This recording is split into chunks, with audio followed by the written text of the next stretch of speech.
Hello, everybody. I'm Tommy DeVisa. Welcome to the Nonprofit Executive Leadership Roundtables. We've been doing this now, Christine Deska and I, along with Frank and some of the folks, Frank Orzo from Nonprofit Sector Strategies, and some of the folks from my team at the Vanguard Insurance Agency for over 2 years now. And as most things, we used to do this in person, where we'd have 20, 25, 30 people at a boardroom table. I think the first meeting we had 6. And then I couldn't have it at my office anymore because the conference room was too small. And then we sort of became like nomads, traveling around Long Island to different organizations to utilize their conference rooms. And obviously, like the rest of the world, we are now virtual. And somebody told me yesterday, I said, my kid's school is going to be closed. And somebody corrected me, and I'm trying to remember who it was, but said, no, schools are not closed. We're virtual. So business is not closed, nonprofits are not closed, programming is not closed. We're all virtual. So I see there's great efficiency in being virtual. I know there's people that are here today that would not be here if we were somewhere on Long Island in Melville. So I just appreciate that opportunity as well, that we have all these great new folks and new connections to become part of this community. What we'll do is, as I say, I said earlier, I'd like to go around the room now. Let me give you kind of a run of show how I see what's going to happen this morning. We'll go around, we'll have each person introduce themselves quickly, just the name, the organization. And then what we'll do is I will introduce both Christine Deska, who will be running our interview, and our guest of honor today, Barbara Paxton from Governance Matters USA.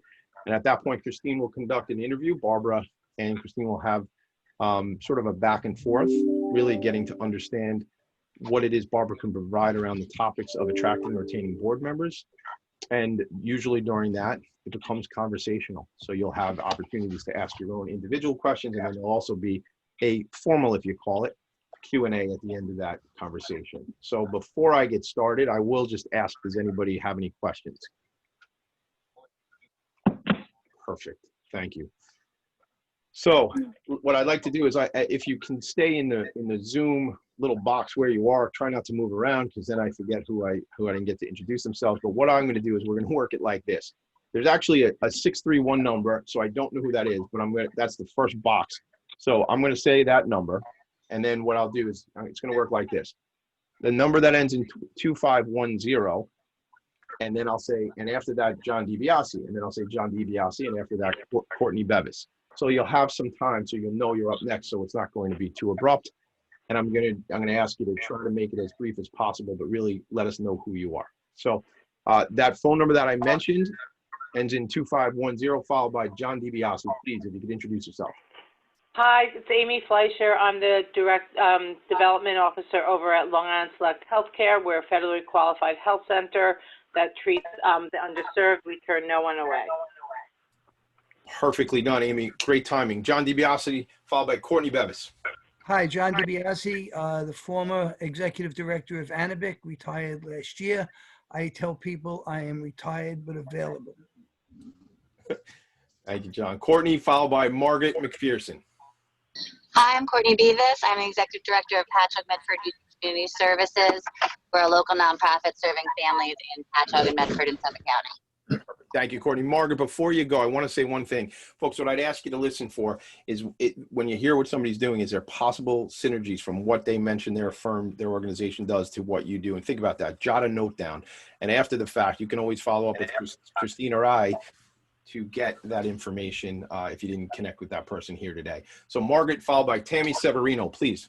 Hi, Margaret McPherson. I'm with Queen Centers for Progress. I'm on the board of directors, and we serve individuals with developmental disability. Thank you. Tammy Severino, followed by Nina Scherer. Sorry, I forgot I was on mute. Not enough coffee yet. I'm Tammy Severino. I am with RPC Development. It's a boutique consulting firm for nonprofits, and I serve on the boards of the Michael Magro Foundation, Girl Scouts of Suffolk County, and Silver Hearts Animal Sanctuary. Thank you, Tammy. But Nina, before you go, folks, if you could do me a favor, if you're not speaking, just go on mute, because there's a bit of feedback that we get when that happens. But Nina, followed by Christy Hawkins. Hi, I'm Nina Scherer. I work with Healing Haven Animal Foundation, and we do funding for urgent veterinary care.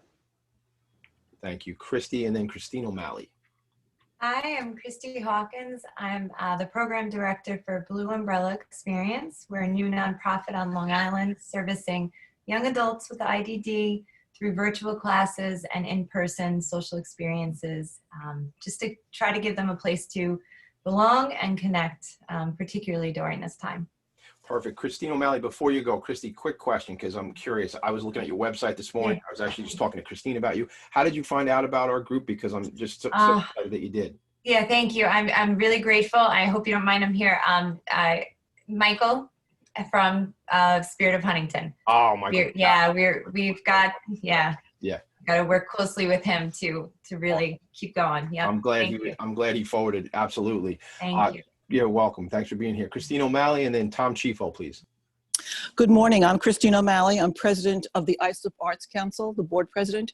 We work on getting wonderful cultural things all throughout Long Island, and we also manage the Islip Art Museum for the town of Islip. Perfect timing. Thank you, Christine. Tom, followed by Genevieve Sapp. Tom, just you're on mute, Tom. Sorry. There you go. You're good now. Good morning. I'm on the board of directors for Camp Aquatic, a summer camp and respite camp for special needs children. Thank you, Tom. Thanks for being here. Genevieve, and then my friend Danette O'Connell. Good morning, everyone. My name is Genevieve Sapp, and I'm a manager with Your Part-Time Controller.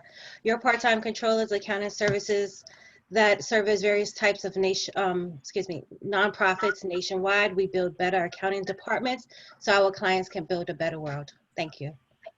Thanks, Genevieve. Thanks for being here. Danette, and then Matt Thompson, please. Hi, my name is Danette O'Connell with Triumph International Consulting, where we offer growth, operation, and financial consulting to nonprofits. I'm also the president of Nonprofit Resource Hub, where we provide resources, education, and connect members to the nonprofit community. And we are encouraging all nonprofits to join the Nonprofit Resource Hub, which Tommy, Christina, and Frank are board members. So if you could go to www.nonprofitresourcehub.org, that would be great. Thank you. Thank you, Danette, and thank you for sharing that. And Danette, if you wouldn't mind, can you put the website in the chat box for us so everybody can see that? Sure. And we're excited about the work we're doing with the Nonprofit Resource Hub. It's been sort of a labor of love for about the last year, and super excited to be that resource for the sector. So thanks, Danette, and thanks for being here. So Matt Thompson and then Adam Rabinovich, please. Matt Thompson, I'm the board chair for the American Red Cross in Long Island. I sit on the advisory board for TSI New York. I sit on the capital campaign for Girls Inc. of Long Island, and I'm an associate member of the Nonprofit Resource Hub. And if all goes well, I'll be joining another board probably this evening. And in my spare time, I work at Morgan Stanley. Very good, Matt. I thought you were reading my resume for a second. You sound very similar. So Adam, followed by Sandra Wolkoff, please.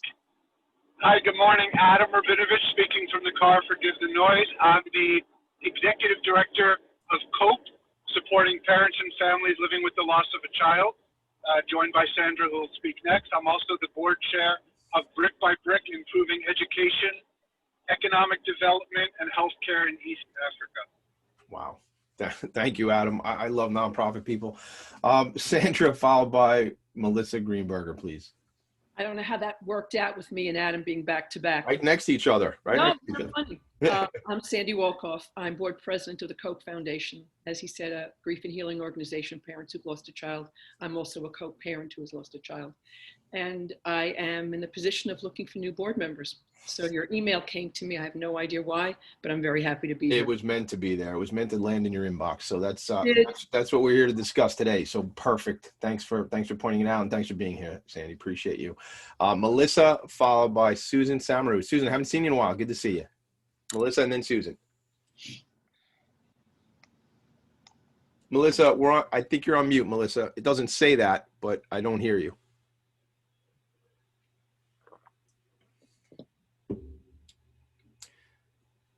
All right, we'll try to work out that behind the scenes, but I will just say Melissa's a friend of ours with Pro Bono Partnership. that offers pro bono legal services to Long Island-based nonprofit organizations. So if I missed anything, put it in the chat for me, Melissa, but cool. Pro bono means inexpensive, I believe. So Susan, followed by Milda DeVoe. Good morning. Susan Samaru, the Executive Director for the Moore Foundation. We are a breast health education organization focused primarily on providing education to high school students throughout Long Island and the 5 boroughs. We also provide our breast health programs to the community groups and corporate settings. Thank you, Susan. And the timing is going great, Frank Orzo. Wouldn't you agree? You're on mute. Okay, thumbs up. Thank you. Milda DeVoe and then Linda Moran. Hi, it's nice to be here. Thanks. Hi, Tommy. This is Milda, and I am the founding director of Pen Parentis, and we're an arts nonprofit, a literary nonprofit that helps writers stay creative after they have kids. Now it's like a vital thing. So awesome. And we haven't seen each other in so long. No, it's good to see you. It's so cool to see you. At least see. We can't be too close, but this is perfect. All right. Linda Moran and then Lauren Marzo. Hi, I'm Linda Moran. I'm the Executive Director of the Islip Arts Council, and you heard from Chris O'Malley. We actually present programs in cultural arts in all forms of the arts and manage the Islip Art Museum. And thank you for including us today. Well, thank you for being here. Lauren, followed by Jemay. Good morning, everyone. I'm Lauren Marzo, Chief Development Officer of the Viscardi Center in Albertson. We provide education, employment, and empowerment services for people with all types of disabilities and all ages. And I'm happy to be here. I love working with Tommy, Christine, and Frank. We love working with you. This is so awesome. I get giddy because I'm looking at all my friends on the screen right now. It gets me very excited. Jemay, you're included certainly in that. So Jemay, then Susan Cuccio, please. Hi, good to see everyone as well. I'm Jemay. I am the Fund Development Director for Tigerman. We are schools and community services for children and adults with developmental disabilities and autism spectrum disorders. I'm done. Perfect. You're perfect. What happened is I'm off of my screen. I got to get to the next screen. So Susan, followed by everything went out of order when I changed screens. Susan, followed by Marilyn Tickton, please. Good morning. I'm Susan Quochu. I'm the president of the Anchor Program Fund, which is the nonprofit that provides finance and services to Camp Anchor, Town of Hempstead Camp Anchor Special Needs Camp. Perfect. Well done. Marilyn, followed by Jerry Wade. Good morning, everybody. Marilyn Tickton, Court Furniture. We work with nonprofits. We have office and residential furniture at 50 to 75% off, and we want to support your mission and partner with you if you need any furniture. Thank you very much. Thank you, Marilyn. And you work with a number of nonprofit organizations, Correct. right? 250 nationwide. I do all of New York. We have trucks and we deliver and set up. Perfect. Thank you so much. I appreciate you being here. Jerry Wade and then Mary Good morning, Lee. everybody. Jerry Wade, On Point Strategic Planning. I am a chartered special needs consultant, or in easier terms, a special needs planner. So I work with families that have individuals with this in the IDD space. I currently sit on the board of directors for the Central Jersey Board for Junior Achievement. And actually tomorrow I'm going out to Long Island to be in your area to talk to another not-for-profit that I've been asked to become a part of a board. Welcome. Jerry, glad to have you. Thanks for your friendship. Mary Lee and then Wendy Pfaff, please. Mary, just come off of mute. Mary, let me ask you to unmute.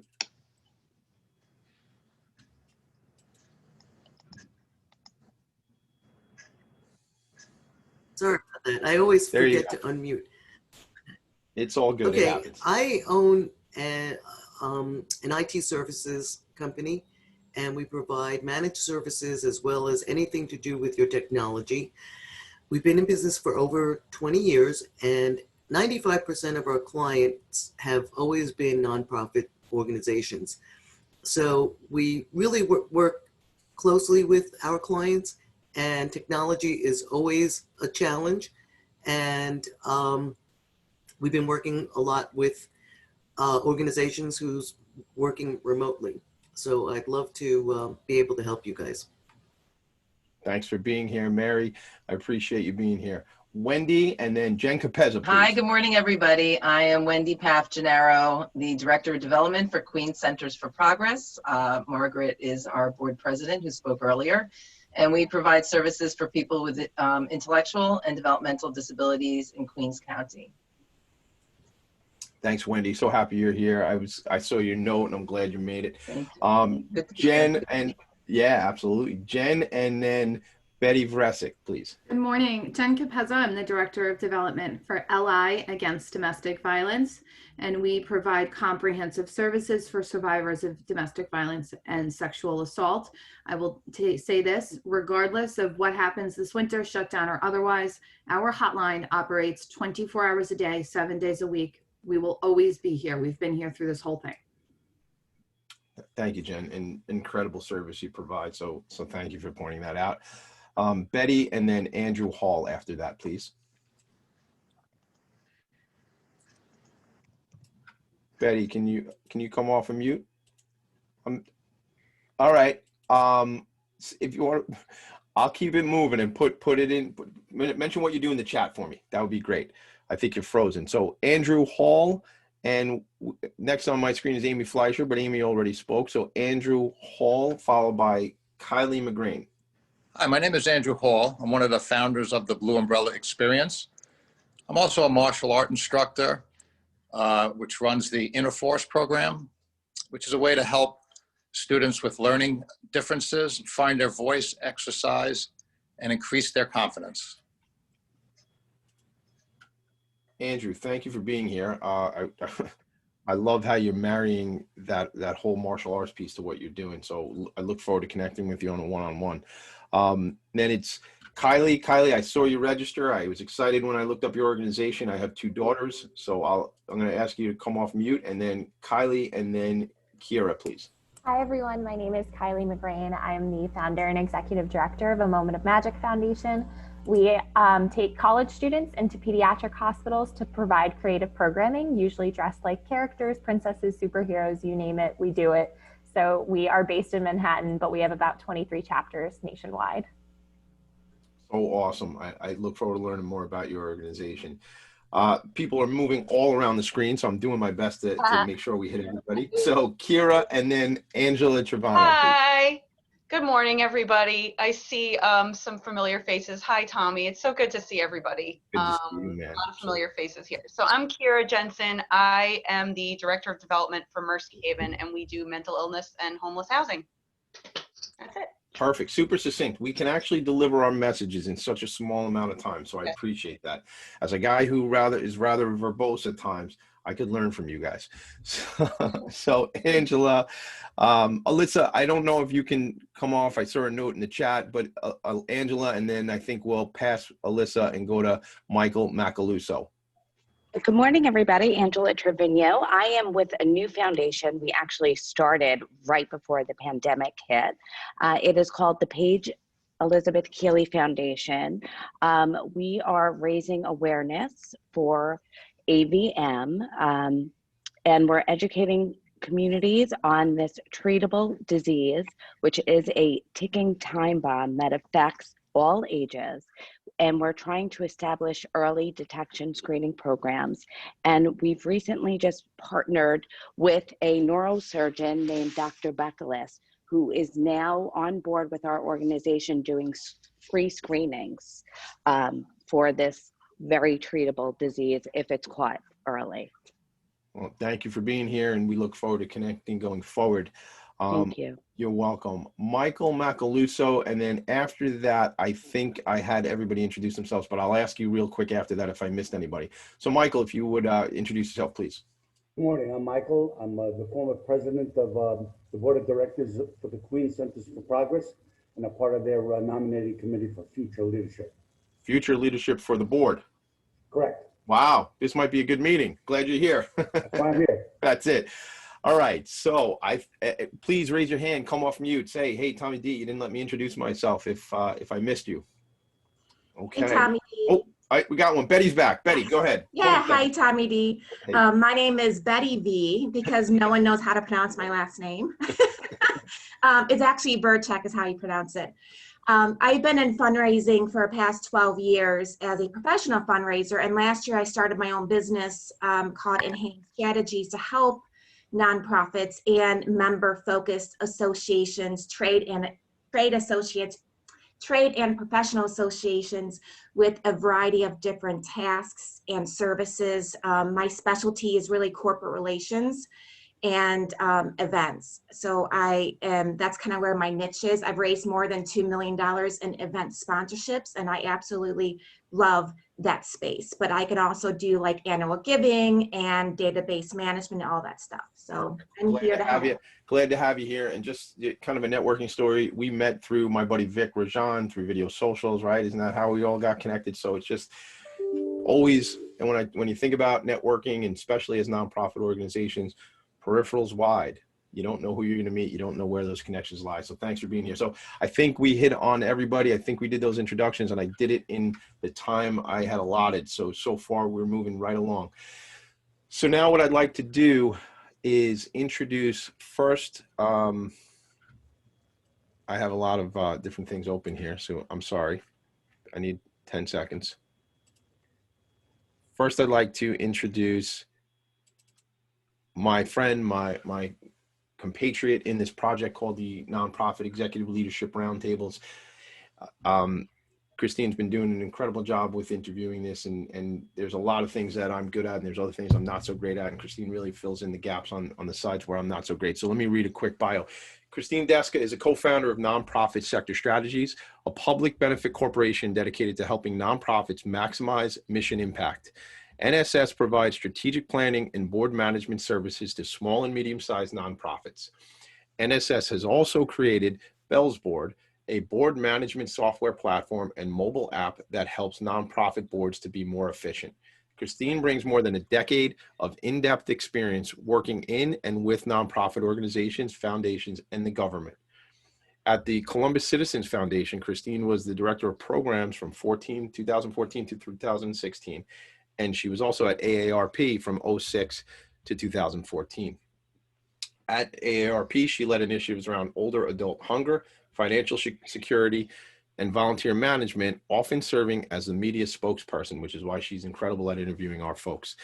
Christine created several scalable models at AARP, including a successful member discount and engagement model. And currently, aside from her business and personal life, Christine sits on the board of Hunger Solutions New York, which is a nonprofit organization dedicated to the alleviation of hunger throughout New York State. So Christine will be conducting this interview shortly with our guest of honor, as I say, Barbara Paxton. So I'm going to go to my other screen, and I'm going to kind of look at what I want to talk about Barbara. So Barbara Paxton is a pragmatic and creative nonprofit leader with experience in board leadership, board development, and governance, as well as fundraising and finance. She brings a goal-driven approach to her work that focuses on results and achieving excellence by managing projects that are organized and professional, and also monitoring the bottom line. Barbara believes that every nonprofit deserves good management and governance, and she has a unique breadth of experience that enables her to see the big picture while drilling down to the nuts and bolts of any project. So Barbara has a long history in nonprofit leadership. She has several roles in development and major gifts in and around New York City, as well as a 6-year role as the executive director of the Children of Bellevue. It's this experience, plus Barbara's role as Chief Program Officer currently of Governance Matters USA, that brings us all together to discuss our topic of attracting and retaining board members for your nonprofit organization. With that, I'd like to now have Christine and Barbara begin the conversation. Christine, the floor is yours. Thanks so much, Tommy. Welcome, everyone. It is so nice to see so many of, as Tommy said, this is just such a heartwarming gathering, I think, for many of us each month. And we miss being in person, but there are some advantages. I think we've had folks from Philadelphia coming on now and all around the tri-state area now that we can all be in our homes or offices around the country and connect. So, we're committed to coming to you with subject matter experts, and we are so excited to have Barbara Paxton with us this morning. I literally jumped for joy when Tommy said her name and organization, because with what we do in terms of providing board management services, we often go to Governance Matters And Barbara will talk a little bit more about what they do, but I don't know that we've ever met with an organization that hasn't said, if only I could get more of the right type of board member, if only I could find more of the right fit for our organization, and we need this or we need that. And it's always a struggle. And Barbara is going to give us so many great tips and strategies to really take our organizations in the right direction, where we all want to go, to have that board that is engaged, that is following through on the expectations set for them, all of those wonderful things. It is possible, right, Barbara? It takes work, but yes. So before we jump into kind of the meat of this, can you tell us a little bit more about you, Barbara, and how you kind of found your way to Governance Matters?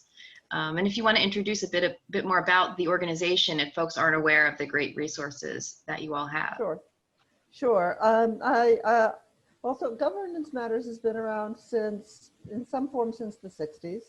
It was founded as an organization called Volunteer Consulting Group that you might have heard of, basically by the Harvard Business School Alumni Association to help place their alumni on boards. And then it sort of grew to an organization that only did that. Governance Matters was then a separate organization. It was a membership organization founded in the 90s. And I was there from the beginning, and I knew the people who founded it. So it was really around encouraging good governance practices at nonprofits. And the two organizations merged in sort of the mid-2000s. So with the idea being you want to place people on boards, yes, but you'd like to place them on boards that are good and are functioning. And so the two pieces kind of melded together really well. I came to it because I've always been really interested in good governance. And I also was a fundraiser. So except for the executive director of an organization, no person is more reliant on their board than the director of development in the fundraising department. So I saw a lot of dysfunction. I saw some good functioning. And then in around 2014, when they were rewriting the nonprofit law, I got really interested in and involved in that. So when my predecessor at this organization retired, I said, could I please have his job? And they said, yeah. So a little bit more about us. We merged with an organization called Charity Strong 2 years ago. So we have board matching platforms. That is, you can sign up as an organization to look for board members. Individuals sign up to looking for board positions. We are merging those two platforms, knock wood, on launching the first week of January. We will be called Board Strong. So, please check out these sites. If you want to sign up for either of them now, you'll automatically be transferred to the new site. And then about 3 years ago, we were acquired by the New York Council of Nonprofits, NICON, you may have heard of. So that's a statewide membership organization that has tons of resources if you want to go check out their website. So I can always bring in my colleagues to address other issues besides just board governance. So that's me. Thank you so much, Barbara. I mean, there's so many great resources out there. And I think going back to Danette's mention of the Nonprofit Resource Hub, I think there's so much opportunity to connect to your sites, many of the resources you mentioned with that hub as well. That'd be great. Yeah. Where we can kind of get this in front of everyone. Actually, the board that I serve on, Hunger Solutions, we recently went through NICON to get some assistance with a project for our board. It really is a wonderful resource as well. So when Barbara and I were talking the other day, she said, before trying to recruit new folks, make sure you have a functioning board first. And I kind of sat with that for a moment and I went, uh-oh. I think that could be why a lot of people are coming on this morning, because they want to have a functioning board, or they're kind of going towards something and they're being aspirational about the board that they want to have. But Barbara made some really, really important points about sort of maybe before engaging in a recruitment effort, taking a look in the mirror and reflecting on, what your organization has in place and going from there. So can you talk a little bit more about that, Barbara? What should an organization do first? Yeah, I mean, I think that the main thing is you want not only to think about recruiting new board members, but retaining them. And in order to retain them, they have to have, a positive experience.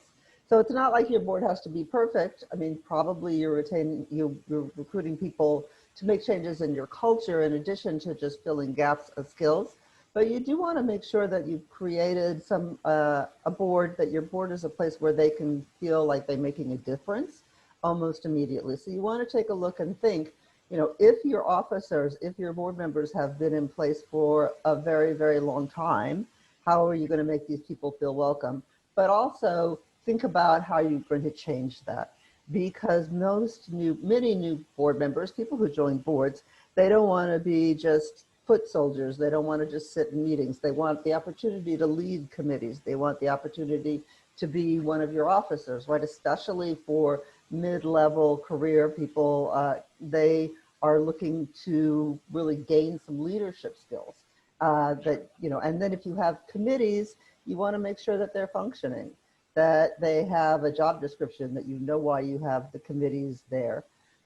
Because obviously so many of us have committees because we know we need committees, but we don't really know what they're doing. And it's good to sort of really think through, like, okay, what are we asking for our board members? What work are we giving them? Are we using them to the best of their ability? Are we communicating with them?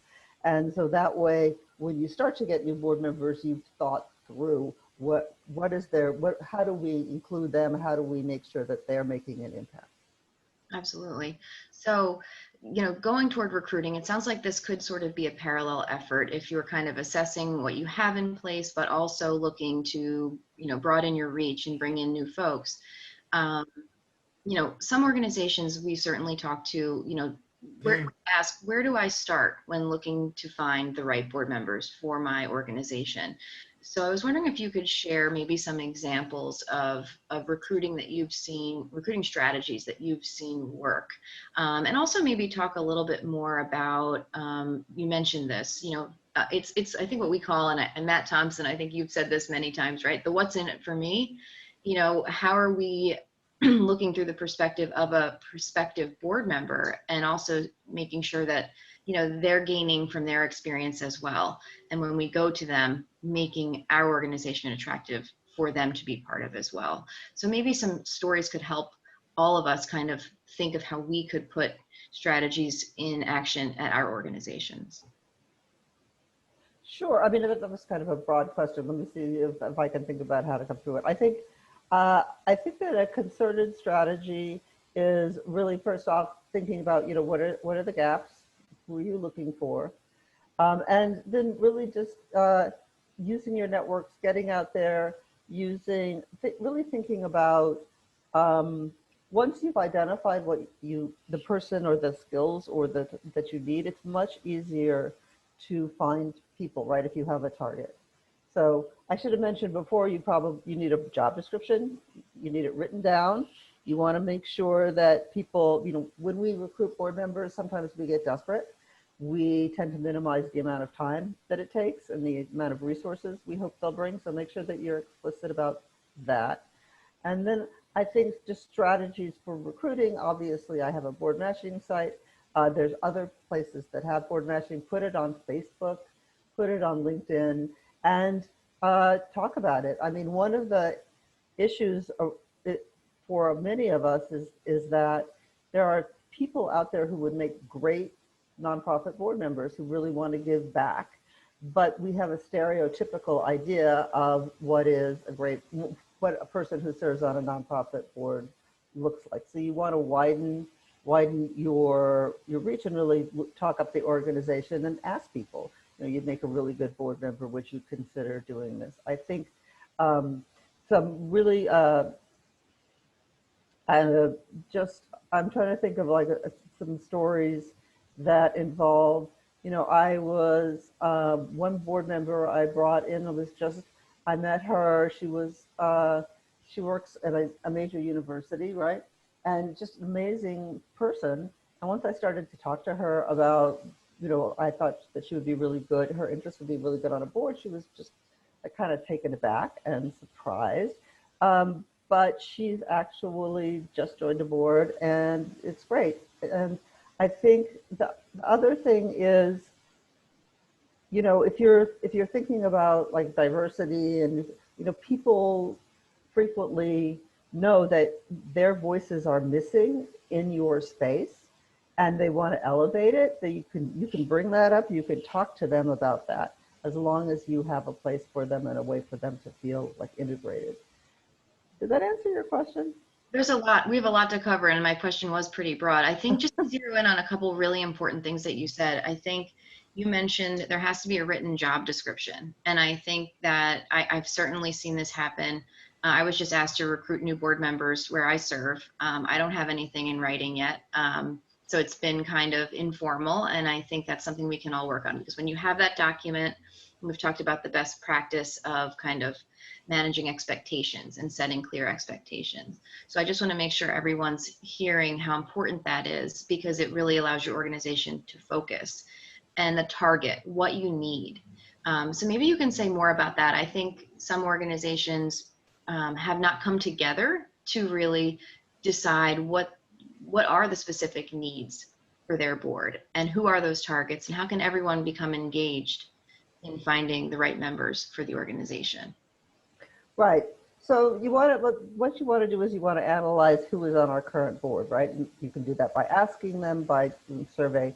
And then I think for every organization, it's different around what you need or what you can prioritize. But what I would suggest is you want to think about, like, what do we want to accomplish in the next year or two? We used to say the next 3 years. 3 years now seems very, very far away. But what do you want to accomplish? Are you thinking about buying a building? Well, you want to be laser focused on finding someone who knows something about the real estate market, right? And there are trade associations, and there are chambers of commerce, and I'm sure you all, your connections, you want to do that. What if you are someone who has contracts and risks around several mentioned working with people with disabilities, et cetera?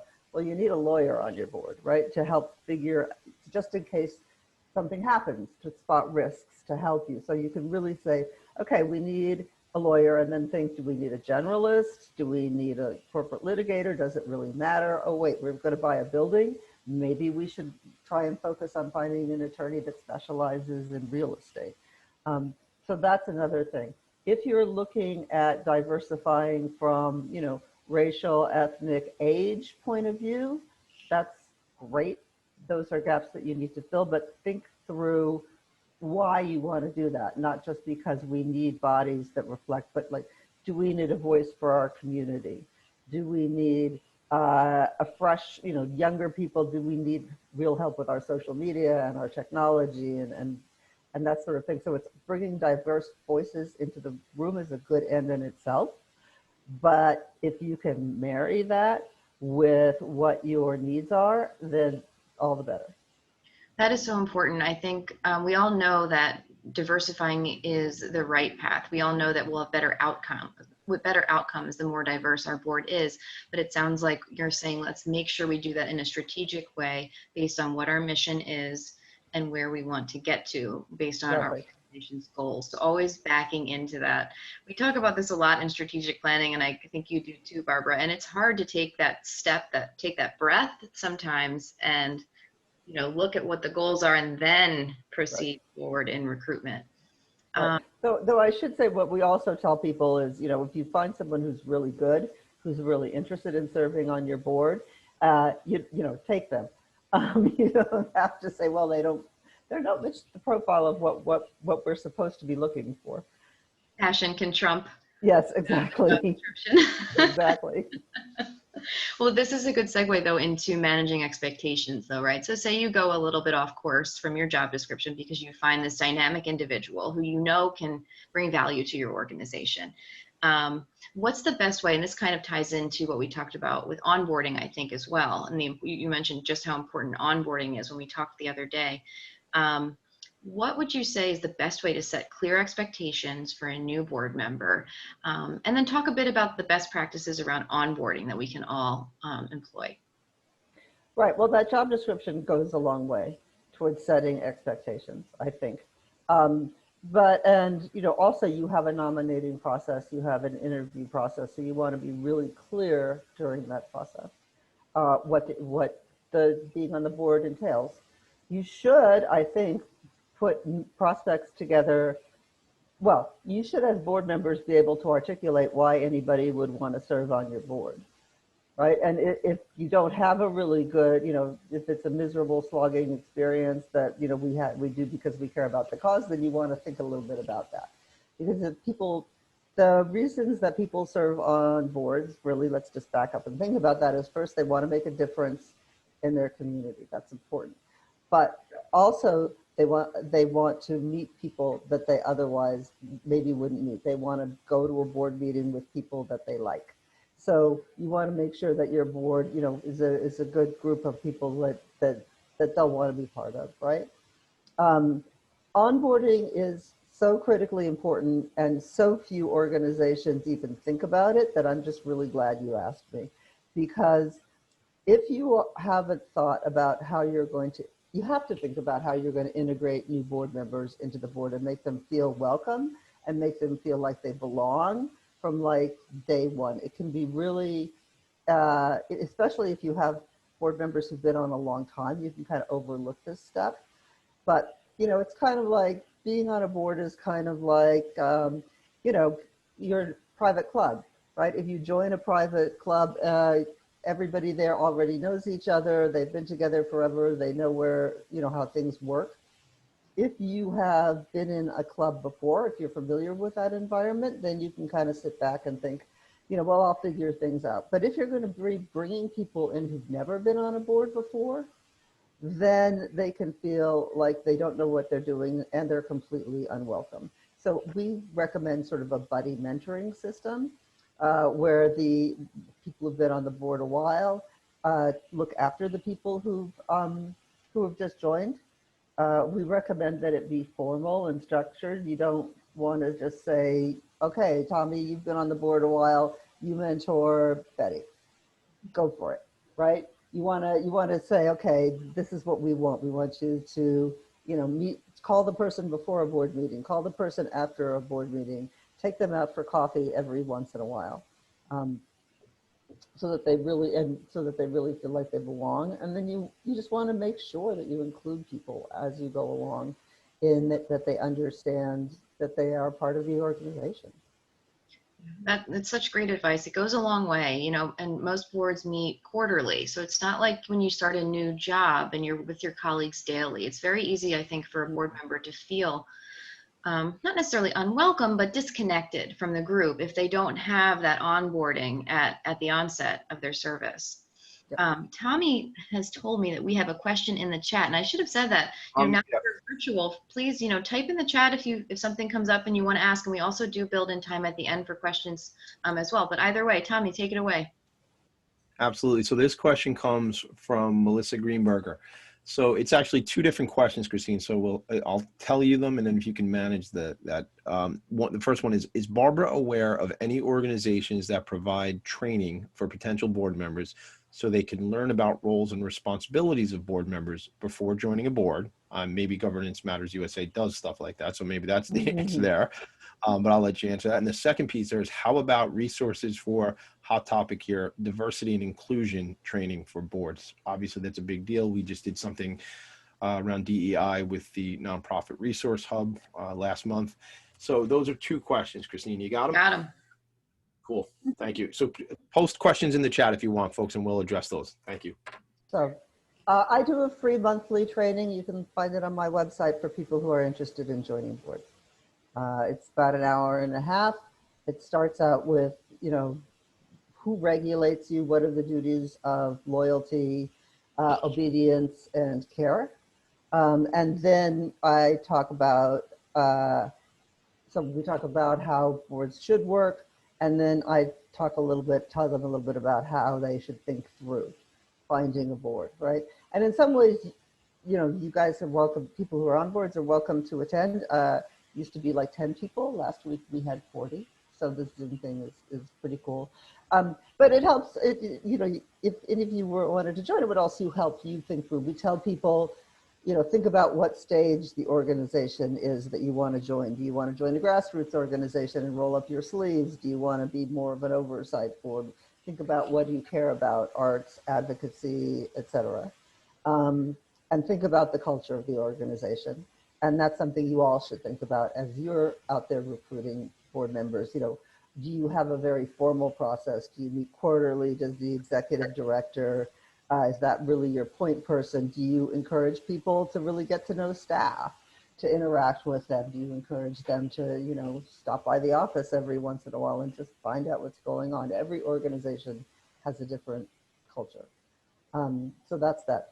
The DEI piece, there's a lot of training out there. There are a lot of free resources out there, and I can provide them. I'll send them to Tommy, and he can send them out to everybody. There's something called the Myers Spectrum. Nikon has an assessment, which if you're a member of Nikon, it's about $500, and it is not only for boards but staff. So it's a board staff assessment, and it tells you, like, where are you? Do you have the policies in place? Are you really ready to diversify? You know, very important, and I think it is worthwhile sort of taking a look at your organization, at your board, and seeing where are we on the spectrum of, I don't really like the term wokeness, but, you know, so many, because there are income inequalities, because we are in some ways de facto segregated, there are many people who understand diversity from a theoretical point of view, but not really don't really have a lived experience of working with a variety of you know, diversity of people. And so you want to really think, are people just saying that they're interested in this, or are they really committed to it? And having someone to come in and train you or work with your board can really be worthwhile. Or you can try and do it yourself, and I'll send you some of these resources. Absolutely. I talk a lot about how it was 10 or 12 years ago, AARP brought in an expert in unconscious bias to speak with our organization. And I've never forgotten the things that I learned from that 2-day training. And I think those kinds of things, bringing that into your organization in conjunction with, you know, bringing on new board members, can really kind of be a team building process, as well as this opportunity to grow your board and engagement and your leadership team also. Yeah, exactly. I want to go to Jen's question here in the chat. It kind of goes back to what we were talking about. She says, what are some best practices to manage agency expectations of board members while recruiting and onboarding? For example, laying out what we expect of board members. So this goes back to the managing expectations piece. And Barbara, when we talked the other day, you gave a great example about how, you know, an organization brought on a member, and then an event was coming up, and there was this disconnect between that member sort of being expected to purchase a table or a sponsorship or something like that, and the member not really being aware of that. So I think, what are some other ways we can, and Jen, feel free to chime in if I'm not communicating your question accurately, but what are some other ways we can really lay out the right expectations for our board members? This happens a lot, I think. Right. Well, back to the beginning, first of all, your current board members have to be all on the same page about what the expectations are too, right? And you have to be really careful about, are you setting different expectations for your new board members versus your former board members, and how are you working that, right? You know, and it's perfectly fine to say someone has been a member of our board for 20 years. You know, they don't have to show up as media, you know, we just want to keep them there because they're part of our family. But you also, again, you don't want to establish two different kinds of boards, like the people who used to be on the board and who are now on the board, and that you're expecting more or different things of the new people. So I think that's one thing. I think, you know, back to your point, you know, we just really need to think through, like, what are our assumptions about people? The case that, the example that I gave you there is, you know, a board recruited someone from one of the major banks, and you know, they sort of said, what, it's back to my thing about not everybody knows what it means to be on a board or what the expectations are. So their expectation was that person would bring the bank to buy a table at the gala, right? And they didn't articulate that to the board member, who didn't actually have the kind of position where he could get the bank to buy a table to the gala. So you want to, you know, lay everything out. What are our financial expectations? What are the meeting expectations? What are the committee expectations? What other resources always, of course, telling them what you're going to do to support them, especially around fundraising goals. You're not out there. You're not out there on your own. Or if you are out there, if your board members are out there on their own, think through that as well. Well, this is a good segue. The next question that I have for you is, and this is something we talk about a lot. We actually had a session way back where Matt Thompson, who's on today as a board chair, talked about this in building relationships, basically connecting board members, and you're going to get more out of your board members. But in terms of how to approach the give-get with our board. And when we talked the other day, I thought it was really interesting how you brought up that there's not a one-size-fits-all for this. I think a lot of organizations are looking to define a dollar amount and go to their board and kind of present this to them. And then at the same time, there's a lot of organizations struggling with the old guard and then the new guard, and transitioning from a board that did not participate in fundraising to a group that now is needed for fundraising. So bridging that gap. But what advice would you give to organizations about approaching becoming more of a fundraising board, or talking about a give-get for the board? Well, I think, yeah, first off, I think that the whole concept of give-get is a bit being talked about and under the microscope these days. Because especially organizations that have large give-gets are realizing that that is a barrier to them having things of a diversity of skills they might need, right? Your school, you know, a teacher, a social worker, a couple people here mentioned, you know, behavioral health, a member of the community, for example. If you have a really high give-get, none of those people can afford to be on your board. So you want to think about sort of, you want to think about that, whether you want the same number for everybody or it's a meaningful contribution. But that being said, you do want, the way to, I think, approach fundraising and talking about fundraising is first of all, making sure that everybody knows that they need to make a meaningful contribution, really sitting down and saying, what are your means? What do you think you can bring? Understanding that no board member is going to commit to the maximum that they can really give if you're just meeting them for the first time and they've never heard of the organization, right? I think in our experience, you know, if you sort of say, you've never heard of this organization, they're really great and they expect $15,000 a year, you'll feel people pull back because that's a pretty big number. But the other thing is really, when I started out in fundraising, we said every single board member has to be able to solicit a gift. And we would do all of these role playing and all of that. And I've come over time to realize that that just never works for some people. They're not comfortable. So think about the role that this person can play and how you can support them. So they can be a cheerleader, they can attend events and talk you up. Maybe they have networks that they can connect you to, and then probably a third of them are perfectly happy to sit down with their friends and actually ask them for money. But there's the whole gamut of skill sets in there. That's really important, I think, kind of assessing your board, looking at how do different board members bring value in different ways. And there are many ways that we can look to our boards to do this. Can I also add, so with a give-get, there tends to be tension and resentment around some people who are making it and some people who are not.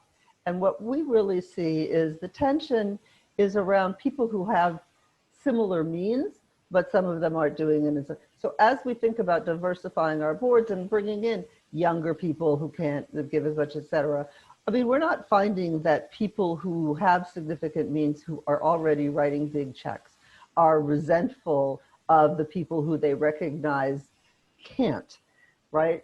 It's where the resentment was, and I think probably many of you have experienced that, is people who are doing their part versus people who aren't doing their part.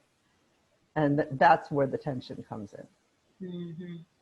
All right, well, we'll go, I think, more into that in a second. I want to get to a couple questions here in the chat.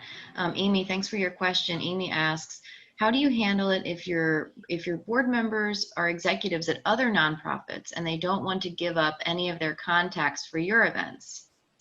And then it says, because they want to make sure they donate to them and not lose the money to us. I think that is what it is. I don't think that you can persuade them to, if they're responsible for fundraising for their own nonprofit. So you need to get a little creative with them and talk about, I mean, they're the board, they're responsible for the financial sustainability of your organization. So we think about board service as sort of shared accountability, right? It's not staff members trying to convince board members about what they should do. It's board members holding themselves collectively accountable. I mean, obviously staff has to contribute, but you know, if your board isn't giving up its contacts and they're responsible for the financial sustainability of the organization, then they need to have a conversation amongst themselves about what are we doing here and how are we financially sustaining this organization that we're responsible for if we're not raising money for it. And that's a good question. I mean, the answer could probably be maybe we should have less people who are nonprofit executives and more people who aren't. Maybe we should restructure the way we think about our board. But if you have someone who's just like, nope, I can't give up my contacts because I run another organization, they're not going to. You can't convince them to. And Jen commented on what you had said, Barbara. She said, I suppose the first best practice is to elevate the expectations of your current board members before bringing on new ones if you're trying to make a sort of transition. And that can also help engage the current board in what the organization is looking to achieve with its board. And everyone can kind of get involved. And then we do some self-assessments sometimes where board members are able to kind of reflect on why did they initially join the board and are they still following through on what they intended to bring, you know, to the organization. And it's kind of a more gentle way for board members to think about, are they still contributing in the way they initially, you know, meant to when they joined, especially if it's, you know, recurring or ongoing terms and they've been on for many, many years. It's always a good thing to do. Yeah, I mean, this isn't a topic for recruiting and retention, but you really, the chair of the board should probably sit down with every board member every year, every other year, and check in. How are you doing? What did you think you would achieve? All, you know, board development is not, and it's not one thing. It's not one day we've recruited, you've done. Board development is ongoing all year. It's work. Never stops. It never stops. Yes. Kylie has a great question here. Going back, you know, when it comes to detailing board positions, it can be intimidating to look at a blank screen. Is there a good place to start to spark ideas? So I think Kylie's asking for templates for board positions. I think this is something a lot of us would find helpful. Where would you recommend that folks look for those? Maybe Governance Matters? Yeah, maybe Governance Matters. They'll be, yeah, they're not up on our, as I said, we're launching a new website in January. So our current website, while it has great, it's a little clunky, but let's just make a note and I will send around a draft board description to you guys and you can send it around. You can use it or not use it. I think, yeah. That would be great, Barbara. And I think similarly with committees, you know, you did mention, and I think a lot of us have found this, we end up signing up for a committee when we first join the board, and then it becomes unclear what we're expected to do as committee members after some time goes by, and sometimes they languish. And so maybe if there's a committee description as well, I think. Yeah, and there's just Google it. There's a couple of, well, I'm going to throw out a few competitors, Christine, I'm sorry, but Boardable, for example, Board Effect are companies that that have platforms for organizations to manage their boards better, like a board portal without having to build it into your own website. And they all have sample job descriptions and resources. I think Board Source, I'm sure you're all familiar with Board Source, and they have, probably know that over years, they sold, you know, booklets of like, top 10 this, top 10 that. They are turning much more into a research organization, and so they've dropped the firewall, not on all of their resources, but a lot of them. So check out Board Source as well. Great. And so you talked about how you have a monthly educational offering, it sounded like, to let board members know about their roles and responsibilities. Are there other ways you'd recommend that, especially board members that have served for quite some time, or just an organization looking to refresh their board members' minds on what it is they're responsible for as board members? I know many of our partner companies hold educational forums and things of that nature, but is there kind of a way to standardize this practice so that your organization kind of feels like they have a plan in place for keeping board members informed? Yeah, sure. Well, resources, especially for New York State, since most of us are, is the New York Charities Bureau. They have a document called Right from the Start that details a lot of this. If you join, here's my plug, the New York Council of Nonprofits, NICON, it's a really relatively inexpensive membership. They do we do regular webinars on this topic. And not to plug myself, but I'll do it anyway. If you want to hire Governance Matters to come in and train your entire board all at once and then have an open discussion around these topics, we do that as well. And sometimes that can be easier to bring. As anyone who's a consultant on this call knows, it's sometimes more effective to bring in someone from the outside, even if the person from the outside is telling the board what you could otherwise have told them yourself. But since you work for them, they don't take it as seriously. Right? Yeah, exactly. Let's see, we have a good question here. It just went down my screen a little bit. I think, okay, Jen, I think you were asking, and this is something, it's slightly, maybe off topic, but very related. How would you recommend starting a conversation with a board member who's been around for 20 years and maybe has lost their initial passion, fire, ambition for the organization? How do you approach them to kind of re-engage? Or what conversations would you recommend starting with that kind of board member, especially as you're looking to grow your board? Yeah. So first of all, we recommend that conversation happen with the chair or another board member, that peer-to-peer self-accountability aspect is really important. You don't want a staff member telling a board member they're not doing their job. It's just not as effective. So that's one thing. The other thing is, as you have this conversation about what do we expect from our board, right? You can frame it in, okay, well, you haven't been to this many meetings, you haven't been, I think, I think many people stay on boards that they're not very engaged in because they feel guilty. They feel like they should be there. They feel like it's hard to quit, and, so sort of having the conversation where you let them know it's okay to go to another role, that can be a relief for everybody. The other recommendation, the other suggestion that I would have is, if you have emeritus board members or people who've been on for a long time, create an advisory board, create an emeritus board.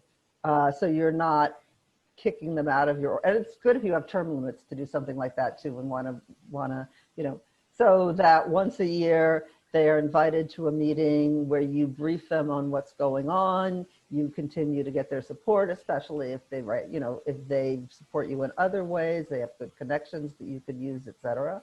So you can just very much approach it in we see that it's hard for you to come to all of our meetings. You're not really on a committee. We've created this, more prestigious or a prestigious board, advisory board, emeritus board, et cetera, that we would really like you to take part in. That's a great suggestion. I think that helps a lot of organizations who have this cohort of members who they're looking to transition to something different, but they still want to keep them engaged. Can you just talk a little bit more about what expectations you would set for an advisory board? So if organizations are thinking about starting that, what are the best ways to do that? Right. So the great thing about junior boards, advisory boards, emeritus boards is there is no job description. You can make it what you want and what you need from it. Right? You have your governing board. There's definitely you have the duties you have your fiduciary responsibilities, you have your financial responsibilities. Those things you can create yourself. I mean, I think what you want to avoid is having an advisory board that's just on your letterhead and doesn't exist in real life, because that that really just people will dissipate. But I've worked with organizations where they have a meeting twice a year of their advisory board. I've worked with those that the advisory board doesn't meet, but the advisors are, you know, expected to actually be on tap and give advice every once in a while. But that's more of the work part of making sure that you sustain your board, right? Is you have to actually call them, reach out to them a couple of times a year and make sure that they feel like they're involved. On the other hand, you could create something that really does do a lot of work to help. If you have a lot of expertise among your advisory board, or like you're about to have a 60th anniversary or something, you can give them a project to work on if it's composed of the kind of people who would like to do that. Same thing with junior boards, by the way. We haven't really talked about those, but those you can create your own as well if you want a junior board that's helping do volunteer projects with your clients or is doing like small fundraisers. You can create what those people, just make sure with both of those groups that you're taking into account what they want to do and not just what you want them to do for you. Mm-hmm. Thank you for mentioning junior boards. I think that's something that organizations I know about, but a lot have not gone down that road. And it really is a great way to kind of, this might not be the best word, test out. Yeah. Oops, right? You want to say more about that, especially when it comes to diversifying with regard to generational and age. And as many of our boards are growing older and we are looking for new folks in a variety of areas. Yeah. So you just mentioned two kind of different things, which is using the junior board as a way to recruit new board members, and you could use your committees to do that and then what is the role of a junior board? I think that if your board members, if your view of attracting new board members is you want people who volunteered for your organization, who's been involved in your organization and have a certain seniority with and that's not working for you, then you should rethink that. Because I don't think that anybody in their 20s or 30s, for example, doesn't belong on your board. Those people have great ideas, great energy, and like I said, know a lot more about social media and things like that than most of us. Also, you know, people who've grown up in the last couple, you know, post 1980, fundraising, board service, volunteering is very much part of their lives, right? So that's one thing. Then you asked about so junior boards also can serve as a way for people to show commitment, though. And I think that, again, you want, if you are thinking of it as training for your big board, or your governing board, you might think about setting it up in such a way that staff doesn't run the committee, that they have their own little board of like a president of the junior board and some officers, et cetera. So you give the members also an opportunity to get some leadership experience and demonstrate leadership. And if you do it like that, you can justify, I don't want to use the word justify, but sometimes you want a junior board, but then you sort of look at the amount of staff time that it takes to support it, and it doesn't look like it has a serious return on investment, right? If they're doing like, I don't know, shopping, well, we don't do those anymore. You know, when we get out, like little fundraisers, cocktail parties that don't raise a lot of money, then you have to sit back and say, okay, is this really worth it?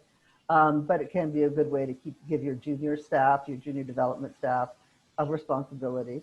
But also if you can transition it into the junior board really running themselves and just touching base, then that can be a really great way for them to develop leadership skills.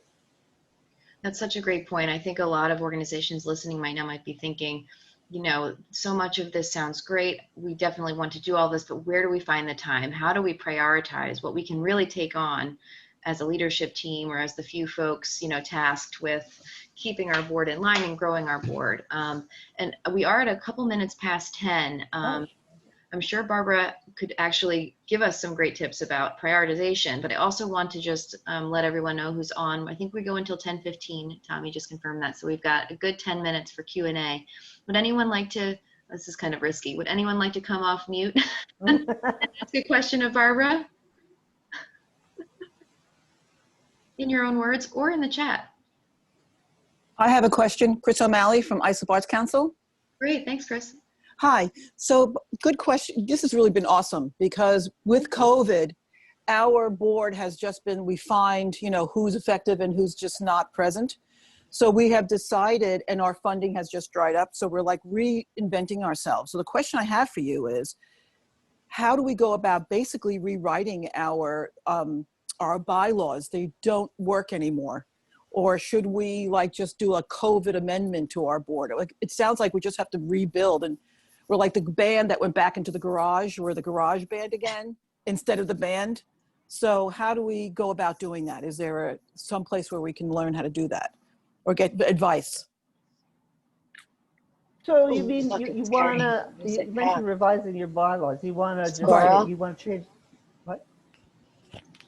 Pardon? We can hear you, Barbara. I think someone forgot to mute. Oh, okay. So do you mean you want to change the way your board does business? To some extent, because right now we don't have staff. The board is a working board, and some of us are working harder than others, and we're all volunteers. We want to get back to the point where we can bring staff back. So we're not really in compliance with our bylaws because of that. So it's been an interesting time. Oh God, yes. All right, well, so actually writing, the actual work of rewriting your bylaws, I believe there's a resource on this call, Pro Bono Net, that can help connect you with, help connect you with law firms that do that kind of thing pro bono. So that's pretty basic. In terms of rethinking the way you do business, I think there's a bunch of us who are consultants who can help out with that. But you're starting at a good place. Like what is think about, write what's down, what's working, what isn't working, and what you need to do that you're not doing, and start there. Great. I hope that answered the question. Yeah, by the way, you guys, you're going to have my contact information. So if you have follow-up questions about this, please feel free to reach out to me about anything that I said. Hey, Christine. Yes, Tommy? And so I'm actually cutting and pasting just kind of in reference to that question. I think Melissa Greenberger had to sneak out for a 10 o'clock meeting. Oh, yeah. But I'm putting her contact info here in the chat as well. Melissa was with us. She's a good friend of our community, and she's with Pro Bono Partnership. So maybe that'll help you, Chris, as well. Chris O'Malley. Thanks, Tommy. Usually when we're all in the same room and we ask, how many people have benefited from Pro Bono Partnership? Almost every organization has raised their hand because they do provide such great assistance, especially if you're looking to do something like revise your bylaws. Other questions?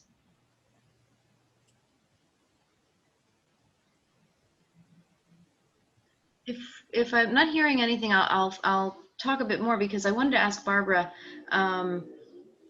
back to the prioritization piece. If an organization is just saying, okay, I have very limited capacity in terms of staff time, or our board chair is stretched, where would you say to start with trying to recruit new board members and re-energize your board and board engagement?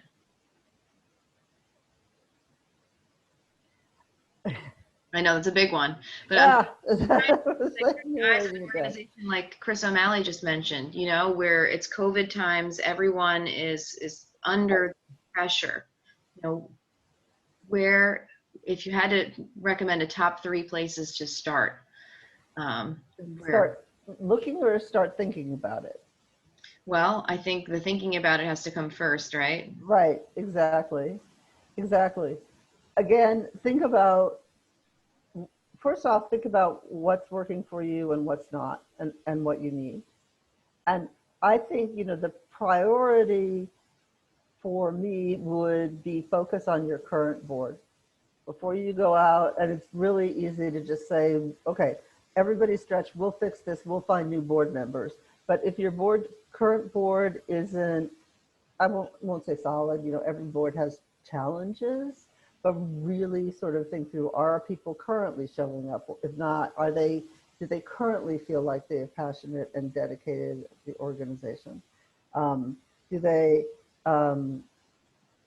you know, I think start there and then think about what do we expect of our board members? And if it's a lot, think that through. And then in terms of actually recruiting new board members, the best thing you could do that takes absolutely no time is put it up on your Facebook page and your LinkedIn page. Right. So, oh, and sign up for my board matching site, of course. I was going to say, are you going to plug that? It's Yeah, exactly. Now, match.com for board members. Yep. Governance Matters. If you haven't posted, if you're looking, it's such a great hub where board members go if someone's looking to serve. Yep.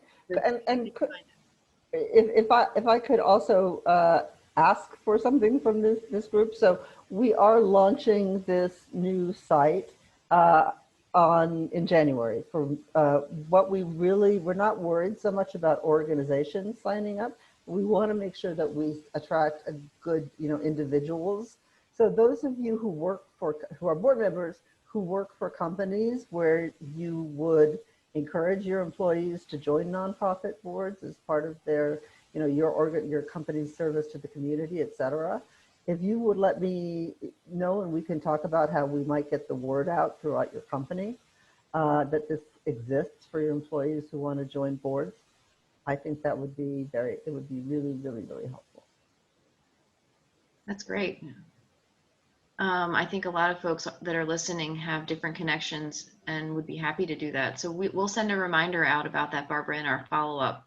That's great. Because it's like you said, you know, so many great professionals don't think of themselves as a potential board member. You know, they might be giving back in different ways or doing some volunteer work on the side for a cause that's close to their heart, but then they don't consider taking that next step.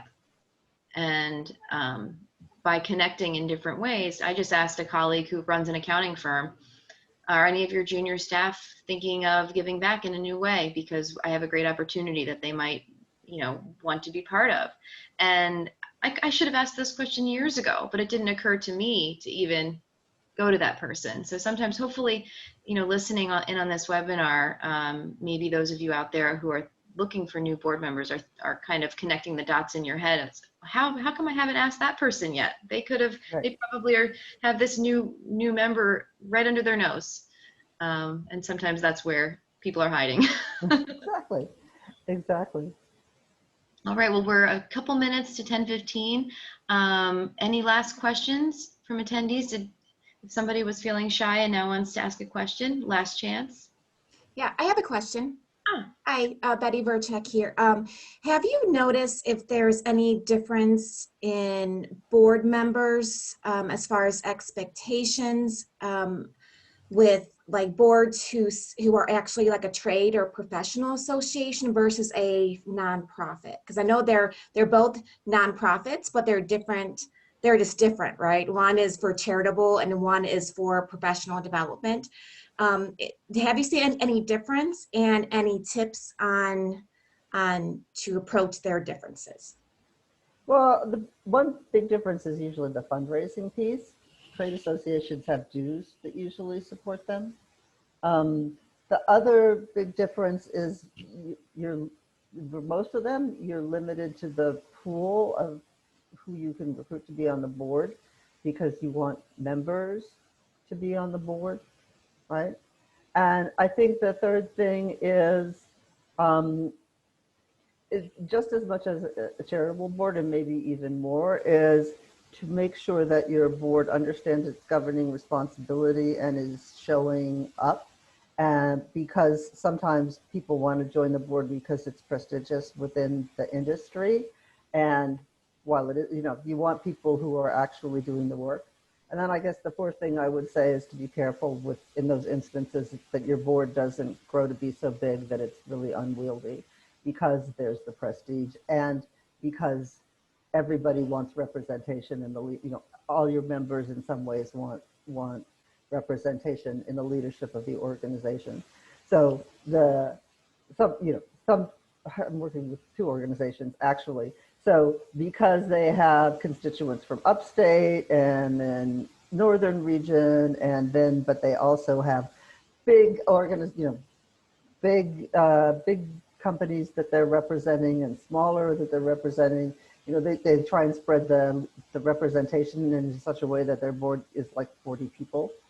And that's really hard to manage. It's a big board. So building turnover, pretty strict turnover into that, so that if someone represents that's not currently on the board, knows that they will have a representation on the board in the next round, is a way to mitigate against that. Thank you so much, Betty, for the question, and Barbara for the great response. It's important that we do focus on other types of nonprofits on these calls as well, so thanks for bringing that up.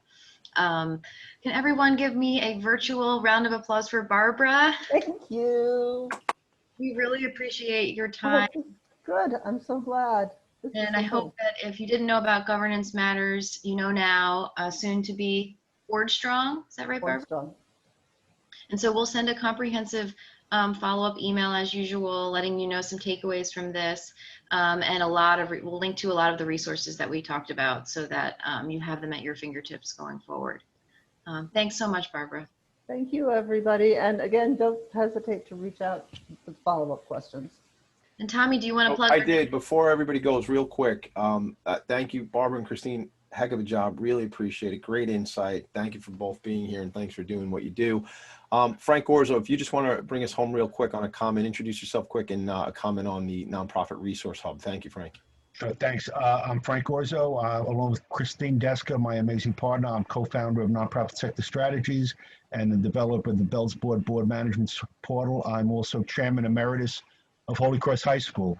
The thing we want to mention about the Nonprofit Resource Hub, we are looking to have more nonprofit organizations join the hub.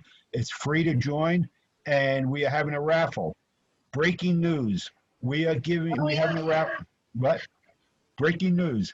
We are having a raffle. Any nonprofit organization that joins the Nonprofit Resource Hub between now and December 31st will be entered in a raffle, and we're giving away 5 $200 awards. Free, no tax, just we're going to give you money. So join the Nonprofit Club, no cost to join. We'd love to have you as part of our great new organization. Nonprofit Resource Hub. Tommy has put the link in the chat window to join, sign up, and get that money. Well, thank you, Frank. Those are my favorite words. That's what I get told every day when I come up here to the attic. Go get that money. So thank you, Frank. Thank you, Christine. Thank you, Barbara. Thank you all for being part of this community. It is a special time of the month for us when we all get together. So I appreciate you all. If you haven't connected with us before, welcome. If you have connected with us before, just keep staying in touch. Christine and I will be sharing our next upcoming December event, I would say within the next 48 hours. And if you have feedback, you want to just let us know topics that might be of interest to you. And I know we're going a bit long, so I apologize. If you have topics that might be of interest to you, things that you want to hear more about, connect with us offline and we'll take care of that. But that's our meeting. So thanks very much for being here. And we did record the show, so I'll share it as appropriate. Thank you.